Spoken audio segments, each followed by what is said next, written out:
Tax से जुड़ी हर उलझनों को दूर करने के लिए लेकर हम हाजिर हैं आपका पसंदीदा शो टैक्स गुरु, जहां हम नियमों के दायरे में रहकर टैक्स बचाने के बेहतरीन तरीके आपको बताते हैं। नमस्कार, मैं हूं लक्ष्मण राय और आज आपके सवालों का जवाब देने के लिए हमारे साथ होंगे जाने माने टैक्स एक्सपर्ट अहमदाबाद से जुड़ रहे हैं मुकेश पटेल जी। मुकेश पटेल साहब, आपका स्वागत है हमारे इस खास शो में। और मुकेश पटेल साहब ने शो शुरू होने से पहले हमें याद दिलाया था कि हम लोगों ने कुछ दिन पहले ही महिला दिवस मनाया है, तो क्यों ना महिलाओं से जुड़े जो टैक्स के नियम है उस पर चर्चा करें। तो इस शो को ज़रूर देखिएगा, चाहे आप महिला हो या ना हो, क्योंकि आपका नाता रिश्ता ज़रूर पड़ेगा इन नियमों से। तो सबसे पहले बता दो कि शो में क्या कुछ खास रहने वाला है। हाउसवाइफ जो सेविंग करती हैं या इन्हें जो गिफ्ट मिलता है, क्या उस पर भी लगेगा टैक्स? पीपीएफ और सुकन्या समृद्धि योजना में निवेश करने पर कैसे बनेगी टैक्स की देनदारी? और साथ में बताएंगे कि लॉन्ग टर्म कैपिटल गेंस यानी एलटीसीजी पर किन किन हालात में मिल सकती है टैक्स से छूट। इन सारे मुद्दों पर बातचीत करेंगे, लेकिन सबसे पहला मुद्दा, जैसा कि हमने शो की शुरुआत में आपको कहा था, महिलाओं से जुड़ा हुआ मामला है। तो दरअसल भारत में बहुत बड़ी संख्या में परिवार है, 25 करोड़ परिवार माने जाते हैं, और अधिकांश परिवार की घरेलू देखरेख की जिम्मेदारी जो है वो महिलाओं को होती है। और इसके वजह महिलाओं को घर खर्च का पैसा दे दिया जाता है जो कमाई करने वाले पुरुष होते हैं। लेकिन महिलाओं में एक खास आदत होती है, वो होती है कि कुछ बचत कर लिया जाए जो घर खर्च के लिए पैसा मिला है। अब वो बचत तो कर लिया, लेकिन कई बार सवाल ये उठता है कि इन बचत पर भी क्या इनकम टैक्स विभाग की नज़र रहती है? हालांकि बचत तो बड़ी छुपा के महिलाएं करती है। मुकेश जी, क्या इस पर भी इनकम टैक्स विभाग यहाँ तक पहुँच जाता है? जी, मेरे ख्याल से इस पर कोई कंट्रोवर्सी का गुंजाइश नहीं है, क्योंकि ये करीब एक्सेप्टेड पोजीशन हो गई है कि महिला की कोई भी ऐसी बचत है जिसको हम अलग अलग नामों से जानते हैं, उसको पिन मनी कहा जाता है, पॉकेट मनी कहा जाता है, और जैसे आपने बताया कि घरेलू खर्च के लिए जो आपको पैसे मिलते हैं उसमें से कुछ बचत हो, या तो पति अपनी पत्नी को जेब खर्ची के लिए कुछ देते हैं उसमें से बचत हो। एक बात निश्चित है लक्ष्मण जी कि ये बचत की हुई रकम पर आयकर विभाग को कोई आपत्ति नहीं है, कोई भी टैक्स नहीं लगेगा अगर ये रीजनेबल अमाउंट है। लेकिन अगर ये बचत करती हैं, लेकिन कई बार अगर महिलाएं समझदार हो चुकी हैं, हमारे टैक्स गुरु शो को देखती हैं, हमारे दूसरे योर मनी जैसे शो को देखती हैं, स्टॉक से जुड़े शो को देखती हैं, और उस बचत के पैसे से निवेश करना शुरू कर दे और इस निवेश पर आमदनी होना शुरू हो जाए, तो क्या उसको भी इनकम टैक्स विभाग छोड़ देगा? मुझे नहीं लगता। एक बार आपने बचत की, उसको आपने जहां भी निवेश किया, तो फिर निवेश की आधार से उस कर पात्रता के जो नियम हैं, मान लीजिए कि आपने पीपीएफ या सुकन्या में लगाया तो उस पर टैक्स नहीं लगेगा, कोई टैक्स फ्री बॉन्ड में है तो टैक्स नहीं लगेगा, डिपॉजिट वगैरह में है तो टैक्स लगेगा, लेकिन महिला की ओवरऑल एग्जम्पशन लिमिट, रिबेट के फायदे सब। तो मैं तो ये कहता हूँ बचत के बाद आपको निवेश ज़रूर करना चाहिए, और जैसे आपने बताया टैक्स गुरु देखते हुए टैक्स और इन्वेस्टमेंट प्लानिंग का पूरा फायदा लेना चाहिए। तो इसमें एक बात हमें ख्याल में रखनी है, कभी मान लीजिए किसी को ये संशय रहता है कि भाई ये मेरी पति से जेब खर्ची की अमाउंट मिली तो क्या उसको गिफ्ट माना जाएगा? तो मेरे विचार से जब जेब खर्ची की कोई अमाउंट मिलती है और उसमें से बचत की जाती है तो वो क्लबिंग प्रोविजन नहीं लगेगा, क्योंकि ये जो अमाउंट है वो गिफ्ट नहीं है, it was a pocket money. बिल्कुल, यही सवाल मैं आपसे पूछना चाह रहा था। भले पति से यही सवाल आपसे पूछना चाह रहा था कि जो पैसा मिला, पति से मिला मान लिया जाए, और पत्नी ने उसकी बचत करके उसको निवेश कर दिया, उस निवेश पर उनकी आमदनी होती है, तो क्या यहाँ पे क्लबिंग के नियम लागू होंगे? क्योंकि पैसा तो सोर्स उनके पति की आमदनी है।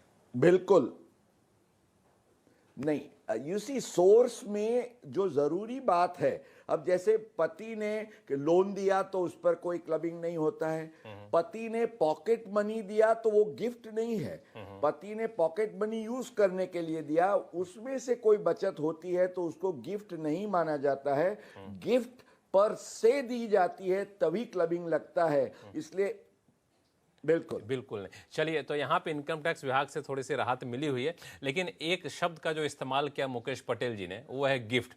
अक्सर गिफ्ट मिलता है, कई बार हाउस वाइफ को मिलता है, होम मेकर को मिलता है, तो क्या सभी गिफ्ट इनकम टैक्स के दायरे से बाहर हैं या उस पर भी टैक्स लगता है? इस पर हम शो में आगे चर्चा करेंगे, लेकिन फिलहाल कई सारे कॉलर हमारे साथ जुड़े हैं। सबसे पहले चलते हैं पुणे, जहाँ से नितिन जी हमारे साथ फोन लाइन पर जुड़ चुके हैं। नितिन जी नमस्कार, कैसे हैं आप? मैं बढ़िया हूँ लक्ष्मण जी, आप कैसे हैं? नमस्कार। मैं बहुत बढ़िया हूँ, थैंक यू सो मच हमारे शो में जुड़ने के लिए। बताइए क्या उलझन है आपकी?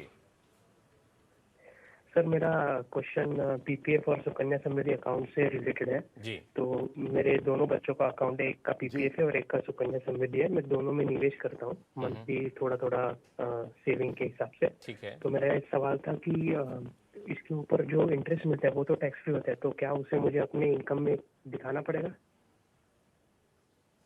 मुकेश पटेल जी। नितिन जी, आप अपने आईटीआर में ये रकम जो एग्जम्प्ट इनकम का शेड्यूल है उसमें ज़रूर दिखाइए, क्योंकि रिपोर्टिंग करेक्ट होना चाहिए। हालांकि उस पर आपको कोई भी टैक्स नहीं लगेगा। यही तो खूबसूरती है ये पीपीएफ और एसएसवाई के निवेश में पैसे लगाने की, कि बच्चों की टैक्स फ्री कैपिटल बिल्डअप होती है और आम तौर से माइनर की इनकम को क्लब किया जाना ये प्रोविज़न है। पर क्योंकि ये एग्जम्प्ट इनकम है, इसलिए क्लबिंग का कोई आपको आड़ असर होगी नहीं इस पर। केवल आपको आईटीआर में इसको ठीक ढंग से रिपोर्ट करना है ताकि वो रिपोर्टिंग करेक्ट हो। सिर्फ जानकारी आपको देनी है, लेकिन डरना नहीं है कि कोई इससे जानकारी देने से कोई टैक्स की देनदारी बन जाएगी, तो इसके लिए बिल्कुल निश्चिंत रहिए। नितिन जी, उम्मीद करते हैं कि आपके सवालों का जवाब मिल गया होगा। जी सर, एक और सवाल है, पीपीएफ से रिलेटेड ही है। तो एक्चुअली मेरी वाइफ का भी पीपीएफ अकाउंट है, तो मैं जो उसे खर्चा देता हूँ उसमें थोड़ा थोड़ा बचा के वो पीपीएफ में इन्वेस्ट करती है। और दूसरा पार्ट है कि जब वो मायके वगैरह जाती है तो उसे खर्चे के तौर पे उसके पेरेंट्स कुछ मनी देते, तो वो भी पीपीएफ में इन्वेस्ट करती है। तो इस केस में भी क्या मुझे उसके ऊपर मिलने वाला इंटरेस्ट वो मुझे दिखाना पड़ेगा? बहुत अच्छा सवाल आप पूछा आपने। आपके फोन कॉल से पहले हम लोग इसी मुद्दे पर चर्चा भी कर रहे थे। मुकेश पटेल साहब। बिल्कुल लक्ष्मण जी, मुझे ये लगा कि आपका पेपर शायद लीक हो गया है और उनको पता चल गया कि हम आज इंट्रो में क्या चर्चा करने वाले थे। हालांकि उनके प्रश्न का हमने सही जवाब इंट्रो में दे दिया है। तो मैंने जैसे आपको समझाया कि इसमें जब निवेश किया जाता है ये बचत में से, तो उसमें कोई भी क्लबिंग के प्रोविज़न की गुंजाइश नहीं है। ये नितिन जी और इनके जैसे बहुत सारों के लिए खुशखबर है। चलिए, तो निश्चिंत रहिए, उस पर भी आपको कोई टैक्स नहीं देना पड़ेगा। जो भी पैसा मिलता है, मायके से मिलता हो या फिर आपकी बचत से पैसा बचता हो, उसको जमकर निवेश करें और बेहतर तरीके से निवेश करें। फिलहाल वक्त है छोटे से ब्रेक का। ब्रेक के बाद बताएंगे कि लॉन्ग टर्म कैपिटल गेंस होने पर किन किन हालात में आपको मिल सकती है टैक्स से छूट। इस दुविधा को भी दूर करेंगे, लेकिन लौटते हैं छोटे से ब्रेक के बाद। ब्रेक के बाद एक बार फिर से आपका स्वागत है। आप देख रहे हैं टैक्स गुरु और आपके सवालों का जवाब देने के लिए हमारे साथ हैं जाने माने टैक्स एक्सपर्ट मुकेश पटेल साहब, अहमदाबाद से जुड़े हुए हैं। मुकेश जी, सवाल तो कई सारे आ रहे हैं फोन कॉल्स के, लेकिन ब्रेक पे जाने से पहले जिस तरीके से आपने समझाया महिलाओं को जो गिफ्ट मिलता है उससे कई बार टैक्स की देनदारी बनती है, उसका देखा आपने कि कॉलर की भी दिलचस्पी जग गई। तो क्यों ना इस पर थोड़ा सा और प्रकाश डालें कि एक तो रही बात जो आपने पहले बताया था कि महिलाओं को जो घर खर्च मिलता है उस पर टैक्स की देनदारी, लेकिन दूसरा मुद्दा यह है कि जो गिफ्ट मिलता है उस पर टैक्स की देनदारी क्या कहती है। तो गिफ्ट कई प्रकार के होते हैं। कई बार कैश में गिफ्ट मिल जाता है, महिलाओं को गोल्ड से बड़ा लगाव होता है, कई बार ज्वेलरी के तौर पर अच्छा खासा गिफ्ट मिल जाता है, या फिर कोई दूसरे गिफ्ट मिलते हैं। तो इस पर टैक्स के नियम एक साथ होते हैं, एक ही हैं, या फिर अलग अलग हैं, और क्या कहते हैं? बिल्कुल लक्ष्मण जी, ये बहुत ही रोचक सवाल आपने पूछा और हमारे दर्शकों के लिए ये जानना भी इतना ही ज़रूरी है। अब सबसे पहले तो हमें ये ख्याल में रखना है कि गिफ्ट के नियम, माना जो गिफ्ट आपको कैश में मिलता है रुपयों के स्वरूप से और काइंड में, उसके नियम कुछ भांति अलग है। तो हम दोनों को अलग किश्त में बांटेंगे। तो सबसे पहले अगर हम कैश गिफ्ट की बात करते हैं तो आपको वित्तीय वर्ष में एक या ज़्यादा शख्सों के पास से रुपया 50,000 से ज़्यादा रकम अगर गिफ्ट में मिलती है तो वो रकम को 50,000 के अंदर हो तो उस पर कोई सवाल नहीं है, 50,000 से ज़्यादा है तो उस पर टैक्स लगने की पूरी संभावना है। लेकिन इसमें कुछ इम्पॉर्टेंट एग्जम्पशंस हैं कैश के संदर्भ में, वो आपको ध्यान में रखना है कि सबसे पहले तो अगर ये आपको अपने कोई करीबी रिश्तेदार से मिलती है, और रिश्तेदार करीबी कौन गिना जाएगा वो इनकम टैक्स एक्ट के सेक्शन 56 सब सेक्शन 2 में बताया गया है। और इसके अलावा अगर आपको वेडिंग पर, माना किसी की शादी पर, अपने लड़के या लड़की को अपनी शादी पर गिफ्ट मिलती है तो वो 50,000 से ज़्यादा भी हो तो उस पर टैक्स का कोई सवाल नहीं है। तो एक तो रिश्तेदारों की गिफ्ट, दूसरी शादी में मिली गिफ्ट, और तीसरी इम्पॉर्टेंट एग्जम्पशन जो है वो है अगर आपको किसी की वसीयत या आपको सक्सेशन में या इनहेरिटेंस में मिलता है पैसा तो उस पर भी टैक्स नहीं है। अन्यथा ये 50,000 वाला नियम आपको ख्याल में रखना है। ये जो 50,000 वाला नियम है मुकेश जी, ये किसी एक गिफ्ट देने वाले का है या फिर सभी गिफ्ट मिला करके 50,000 साल से ज्यादा नहीं होने चाहिए?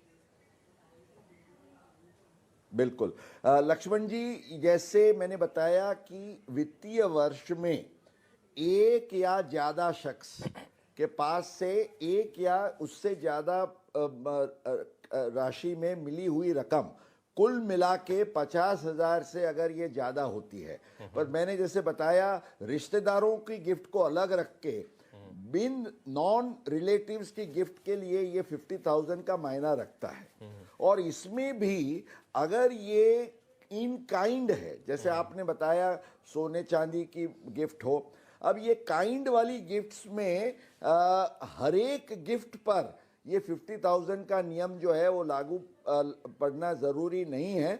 इसमें कुछ 6-7 स्पेसिफाइड गिफ्ट्स है, उन्हीं पर ये आपको नियम लागू पड़ेगा।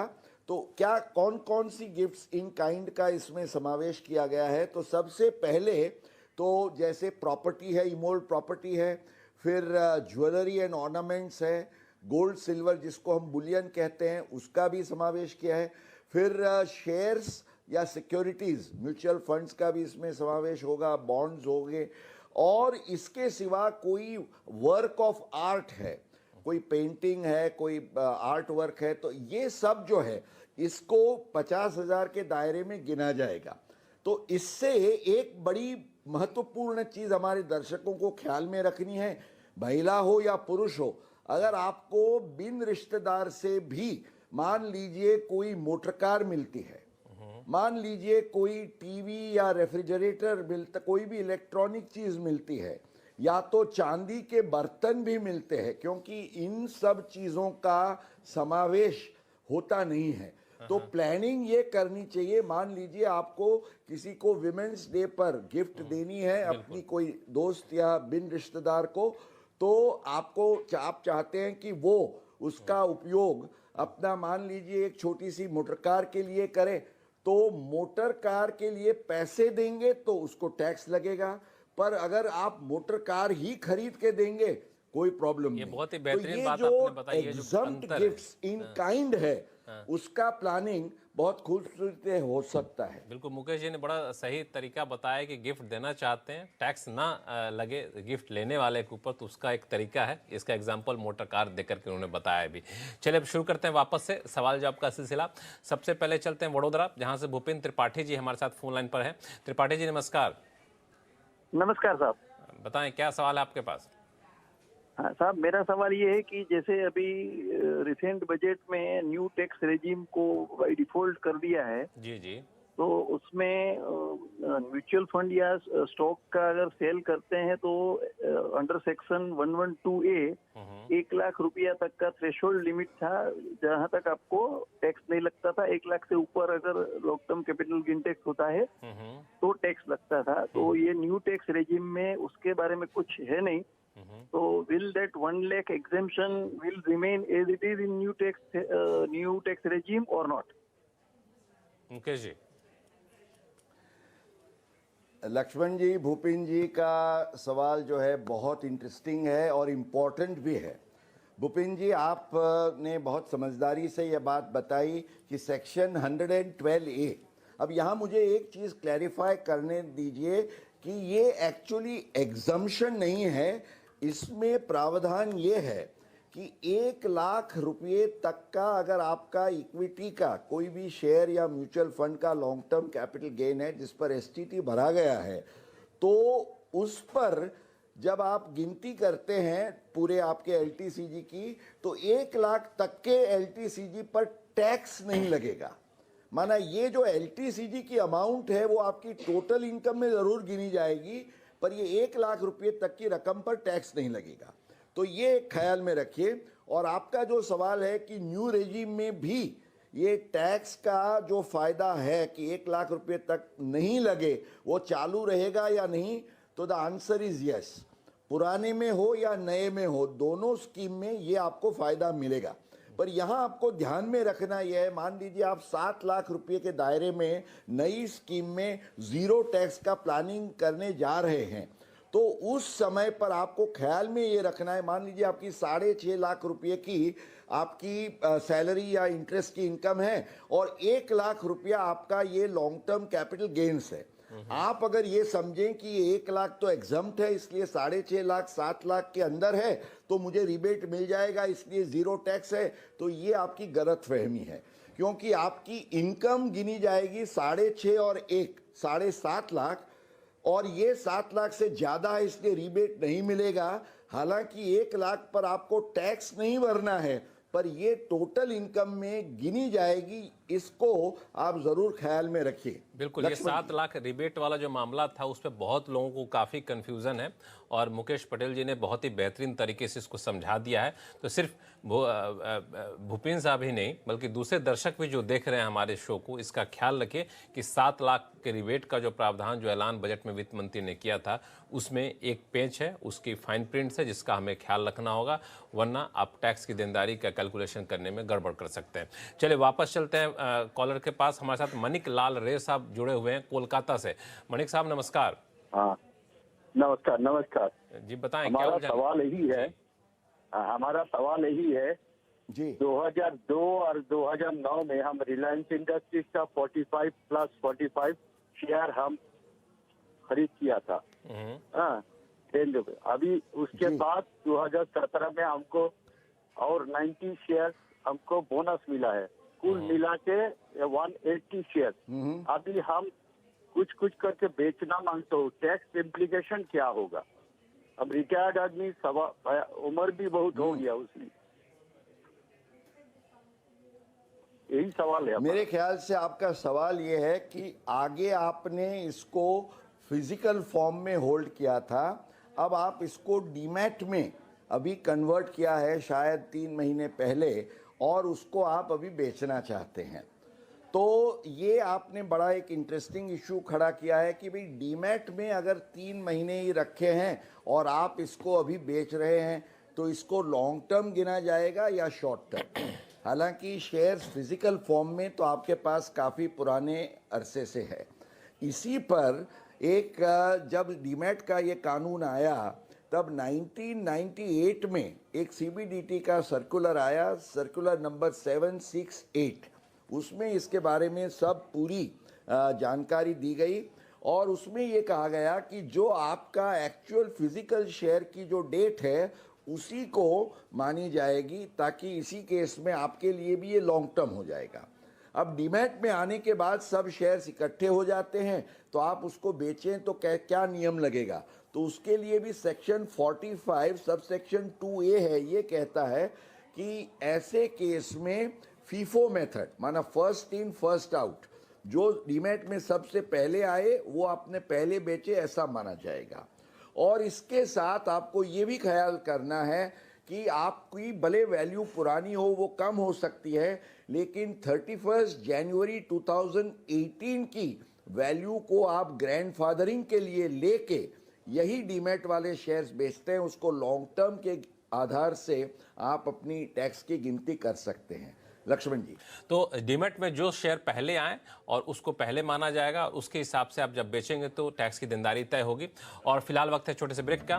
ब्रेक के बाद बताएंगे सीनियर सिटीजन को किन किन हालात में मिलेगी टैक्स, कहीं जाइएगा नहीं।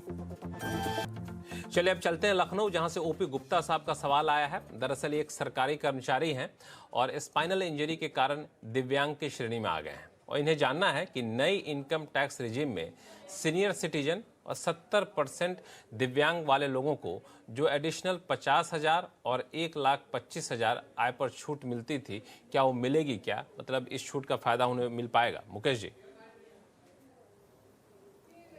लक्ष्मण जी, एक तो 80 टीटीबी में सीनियर सिटीजन को जो पुरानी स्कीम है उसमें 50,000 रुपया उसका जो बैंक इंटरेस्ट होता है उसका उनको एग्जम्पशन मिलता है।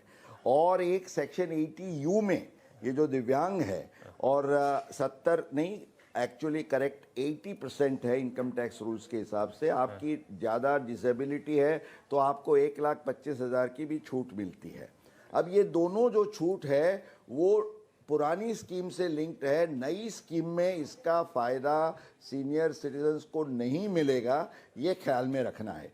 मैं केवल 2 छोटी बातें बता दूं कि नई स्कीम में भी एक तो सीनियर सिटीजन्स को जो पेंशन की आय होती है उसमें स्टैंडर्ड डिडक्शन अब अगले वित्तीय वर्ष से मिलेगा, ये एक इम्पॉर्टेंट सुधार है। और दूसरी बात यह है कि अगर कोई सर्विस में है और ऐसे दिव्यांग को ट्रांसपोर्ट अलाउंस मिल रहा है तो उसका जो एग्जम्पशन है वो भी नई स्कीम में 3,200 रुपीज़ पर मंथ, माना सालाना 38,400 रुपया उनको मिलेगा। ये बात हम अपने दर्शकों को बता सकते हैं। बिल्कुल, ये सिर्फ ओपी गुप्ता जी के लिए नहीं बल्कि जितने भी दर्शक हमारे हैं जो सीनियर सिटीजन हैं उनके लिए काफी काम की बात है। तो टैक्स गुरु में फिलहाल इतना ही। मुकेश जी, आपका बहुत बहुत शुक्रिया सभी सवालों का काफी विस्तार से, गहराई से और आसान भाषा में जवाब देने के लिए। अगर आपके पास कोई भी सवाल हो, चाहे इनकम टैक्स से जुड़ा हुआ हो या फिर GST से जुड़ा हुआ हो, आप हमें लिख भेजिए tax@moneycontrol.com पर। जी हाँ, tax@moneycontrol.com पर अपना सवाल भेजिए और अपने सवाल के साथ अपना नाम और मोबाइल नंबर लिखना ना भूलें। देखते रहिए CNBC आवाज। नमस्कार।